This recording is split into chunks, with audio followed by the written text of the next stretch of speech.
মানুষ বড়ই স্বার্থপর রে, বড়ই স্বার্থপর।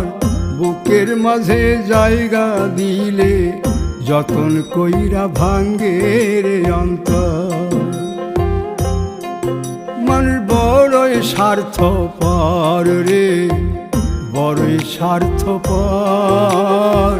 বুকের মাঝে জায়গা দিলে যতন কইরা ভাঙ্গে রে অন্তর। অচিনা এক জংলা পাখি যতন কইরা বুকে রাখছি, বুকের পাজর ভাঙ্গা সে যে সাজায় অন্যের ঘর রে, সাজায় অন্যের ঘর। মানুষ বড়ই স্বার্থপর রে, বড়ই স্বার্থপর।